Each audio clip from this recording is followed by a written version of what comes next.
తుఫాను ముంచేసింది, రాష్ట్రాన్ని అల్లకల్లోలం చేసింది.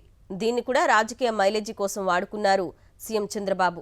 కుదిరితే తుఫానును పట్టుకొని చంద్రబాబు తిప్పి కొట్టేవారు అంటూ ఎల్లో మీడియా తెగ ప్రచారం చేస్తోంది. దాన్ని చూసిన ప్రజలు విపత్తు సమయంలో ఈ ప్రచార యావ ఏంటి బాబు అంటూ మండిపడుతున్నారు. కుదరలేదు కానీ కుదిరితే ఆ మోంతా తుఫానును పట్టుకుని తిప్పికొట్టేవారు. ఎన్నో తుఫానులను సమర్థవంతంగా అడ్డుకున్న చరిత్ర చంద్రబాబుది. ఆయన సలహా కోసం ఇతర రాష్ట్రాల సీఎంలే సంప్రదించేవారు.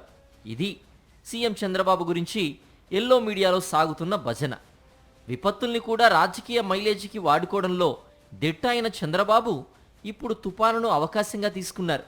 విదేశాల నుంచి చేరుకున్న బాబు, ఆయన కుమారుడు మంత్రి లోకేష్ క్షేత్రస్థాయికి వెళ్లకుండా ఆర్టీజీఎస్ కేంద్రం నుంచే హడావిడి చేశారు. ప్రకృతి వైపరీత్యాన్ని తండ్రి కొడుకులే అడ్డుకున్నారన్న స్థాయిలో ప్రచారం హోరెత్తించారు. దీన్నంతటినీ గమనిస్తున్న ప్రజలు తీవ్ర ఆగ్రహం వ్యక్తం చేస్తున్నారు. మోంతా తుపాను ప్రళయం సృష్టిస్తుందని వాతావరణ శాఖ హెచ్చరికలు జారీ చేసింది.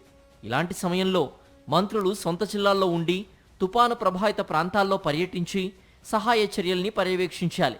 స్థానిక యంత్రాంగాన్ని అప్రమత్తం చేయాలి. ఇలాగైతే తమకు క్రెడిట్ దక్కదనుకున్నారో ఏమో. చంద్రబాబు, లోకేష్ విదేశాల నుంచి వచ్చాక మోంతాను మొత్తం వారే పర్యవేక్షించినట్టు హైప్ సృష్టించి మిగిలిన వారిని డమ్మీలను చేశారని విశ్లేషకులు అభిప్రాయం వ్యక్తం చేస్తున్నారు. దీనివల్లనే తుపాను ప్రభావిత జిల్లాల్లో చాలా మంది మంత్రులు ఫోన్లలో ఆదేశాలు, అడపాదడపా పర్యటనలకే పరిమితం అయ్యారని గుసగుసలాడుతున్నారు. తండ్రి కొడుకులే అంతా పర్యవేక్షిస్తున్నట్టు అంతా ప్రచారం జరిగింది. ఈ మేరకు ఎల్లో మీడియా సైతం విపరీతంగా ప్రచారం చేసింది. దీన్నిప్పుడు సోషల్ మీడియాలో నెటిజన్లు పెద్ద ఎత్తున ట్రోలింగ్ చేస్తున్నారు.